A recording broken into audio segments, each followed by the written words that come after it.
Biden apparently is planning to use the holiday break to decide if he wants to run for president in 2024. Oh, please. Because he's been by far the worst president the country has seen in 100 years. And if I sit down and talk to real historians, not the one on MSNBC, you know, the real ones, he's probably the worst president we've ever had. Man, let me know your thoughts, you guys. Is President Joe Biden the worst president that we have seen in our country in 100 years?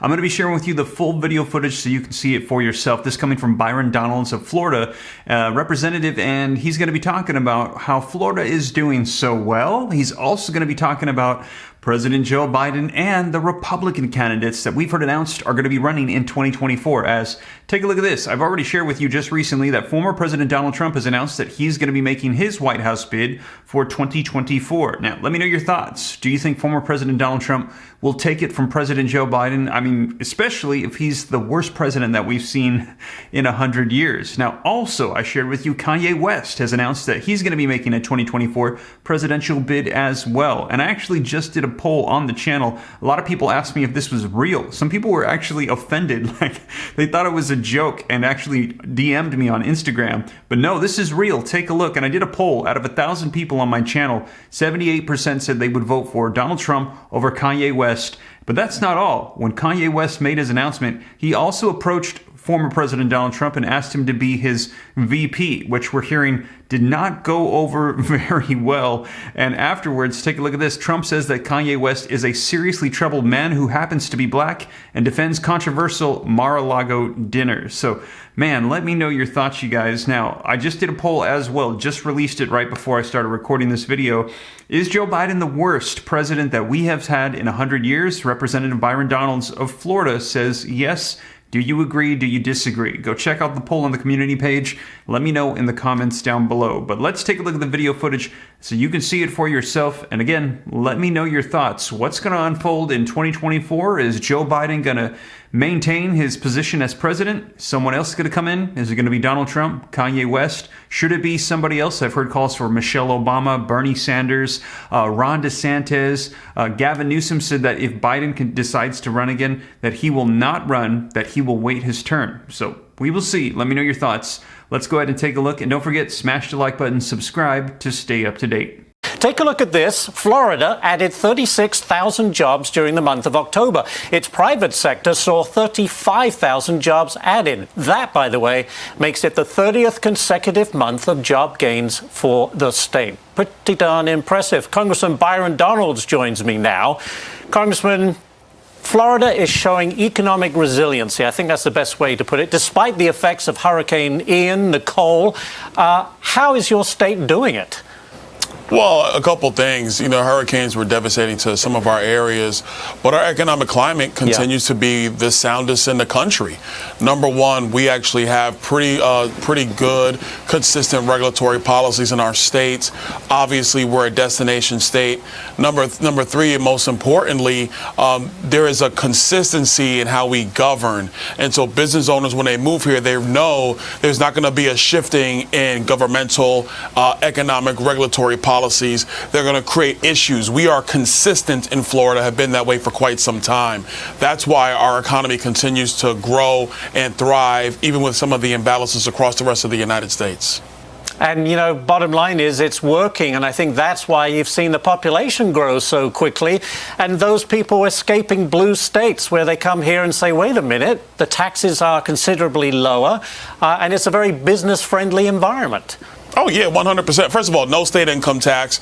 I know my former colleagues in the state legislature and our current governor, we're not creating an income tax in Florida. That's just not on the table, not in the cards. Number two, we don't have really terrible environmental policies. Like, compare us to California, where the environmental policies, number one, are insane. And then number two, they try to change them and outdo each other every legislative session. That doesn't happen here. And so, and then also we have a port system. You can get to anywhere around the world. It's a really great environment for doing business, for raising your families, and also retiring. That's why our state continues to grow like it does. It really does. All right, let's move on, Congressman. Former Vice President Mike Pence is building up his political staff. It's the very latest indication that perhaps he is preparing to run in 2024. Do you think Pence would make a good candidate? Look, I think obviously Mike Pence has been in the game a long time, former vice president of the United States. I think he would make a good candidate. Look, I'm always feel like competition is healthy. So it appears that he's gearing up. We'll see what happens with the rest of the field. If the rest of the field materializes, there's going to be a lot of conversations between now and then. But let me be very clear. People need to understand this. Donald Trump's still a leader in the clubhouse. There might be other people who might want to apply for the job. But as it stands today, and probably for quite some time, he's the #1 guy seeking the nomination. But then those on the other side, Byron, will say, well, it just shows the Republican Party is split between, Donald Trump supporters and perhaps people who are a little more moderate. What would you say? I would say the other side of the aisle needs to mind their own business. Let's be very clear. For Republican voters and even independent voters, they're going to hate the Republican nominee no matter who that person is. So for all the people who are saying there's too much baggage, you might as well get that out your mind.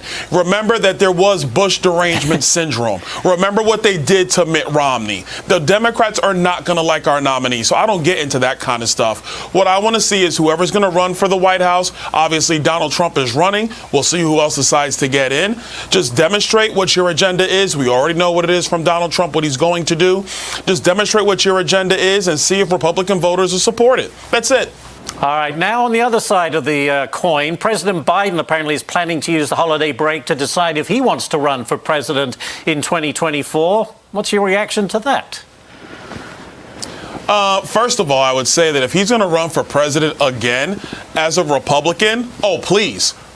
Bring it on. Like, I'm excited about that one because he's been by far the worst president the country has seen in 100 years. And if I sit down and talk to real historians, not the one on MSNBC, the real ones, he's probably the worst president we've ever had.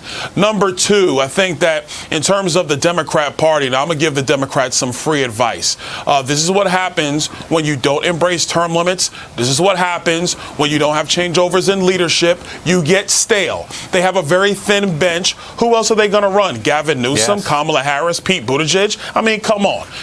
Line them up. We're going to beat him in 24. I think if he's going to make that decision, he does it with his family. We see where he goes from there. I actually do hope that his health is okay because nobody wants anybody to be ill or sickly and have their health fail them. It's something that's a tragedy for everybody. I hope his health is well. But when it comes to politics, the man must be defeated. He's a terrible president. Well, we'll leave it right there. Fired up today, Congressman Byron Donalds, but you're fired up every day. We really do appreciate your time spent with us, though. Thank you so much, Congressman. Appreciate it.